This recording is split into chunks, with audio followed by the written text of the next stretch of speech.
relationship between Hamlet and Death.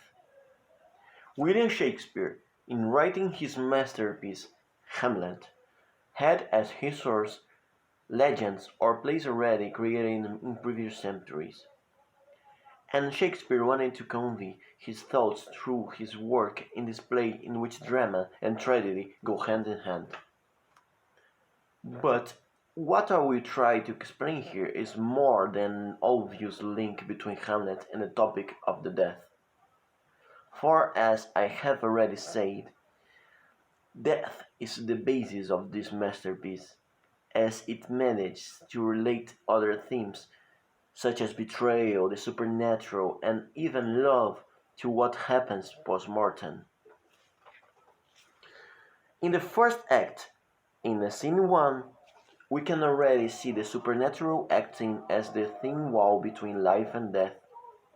The demonstration of this almost new barrier exists when Oration says, "What art thou that usurps this time of night, together with that fair and warlike form, in which the majesty of buried Denmark did sometimes merge? By heaven I charge thee, speak." This shows the royal nature of this spectre. The first scene is closely linked to scene 5 of the same act, when the ghost of the deceased king speaks for the first time, directly to Hamlet. And there emerges something more than the relationship between death and the beyond. And then the relationship also very intimate with the topic of betrayal, which is very fundamental for the outcome of the whole plot. This betrayal is closely related to the family connection, provoking a feeling of disgust that runs through Hamlet towards his uncle, meeting with another very fundamental theme, that of Hamlet's need for revenge. Revenge, his soul, and most unnatural murder. This means revenge, vengeance. This serpent that did sting thy father's life, now wear his crown, betrayal, very related to vengeance. We also see how the death of his father and discovering the real cause of it caused Hamlet's mental problems, making him out of place, as is indirectly noted by the words in the last dialogue between Ophelia and Lord Polonius in the second act, in the first scene, or in the following scene when the king and queen show concern for Hamlet's mental state through his attitudes.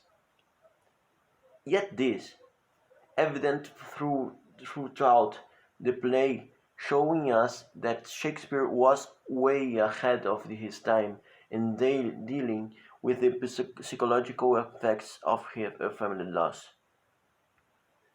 These psychological effects is noticeable in the soliloquies performed by Hamlet, for example, in the Act 2 and the last line of Scene 2.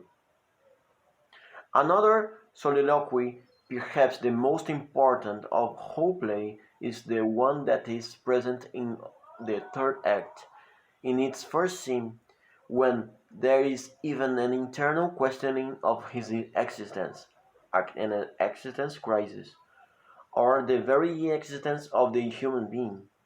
A fragment of such a soliloquy is, to be or not to be, that is the question. The death is even interpreted internally in the play to generate a hint towards King Claudius about his involvement in the treacherous murder of his own brother. Such a hint is clearly seen in comparison to the play performed by the comedic actors, demonstrating again the relationship of Shakespearean death and betrayal. It is in scene 4 of the third act that, for me, was fundamental to the denouement of the play occurs, and that is Polonius' death, entirely linked to the topic of destiny in the form of an accident of um, a deception. This is very noted by Hamlet's own words. I took thee for thy better. Take thy fortune. Those finds to be too busy is some danger. In this same scene, the topic of the supernatural is again introduced with the appearance of the ghost after Polonius' death. As I said before, Polonius' death is going to be very important to the course of this history. It's very important for what happens from then on this history. As an aside, Polonius' death is taken in a indifferent or almost inevitable way by Hamlet. Hamlet treats death as something unnecessary and even banal when the price of it is ambition. And this is clear when he says in the Act 4, Scene 4, 2,000 souls and 20,000 ducats will not debate the question of this straw. In doing so, I even consider that Shakespeare wanted to make a kind of criticism of the treatment of death as a price to be paid for honor, the price that has to be paid in battle, and a topic very constant in the Anglo-Saxon period. The psychological effects are again very much present as they are now dealt with in relation to Ophelia and Laertes after the death of their father. In the case of Laertes, the effect of the loss of his father is very similar to the effect caused in Hamlet, the thirst for revenge. But in Ophelia, the consequences are very different. They are a relentless disappointment that generates depression and the inability to live. Ophelia says in the fourth act, scene 5, I hope all will be well. We must be patient, but I cannot choose but weep. To think they should lay him, I the cold ground. Laertes and the king, after that, plan Hamlet's murder, thus bringing together the vengeful nature of Laertes and the traitorous nature of King Claudius. The evidence for this is in the scene 7 of Act 4. Ophelia, lost in her depression, commits suicide. Again, death related to psychological effects caused by the loss of a relative. Another cause of Laertes' thirst for revenge on Hamlet is very related, everything, with the death. In the last act, she is treated in many ways. At the beginning of the first scene, there is a dialogue between two lots who are burying Ophelia's body and treat the topic of death in such a natural and simple way that it reaches the level of sarcasm. This is seen when they tell the stories of each skull they find buried. Horatio, when talking to Hamlet, makes clear to him the naturalness of the Lord's treatment of death when Hamlet asks him, has this fellow no feeling of his business, that he sings as grave making? Horatio replies him, custom hath made him a property of easiness.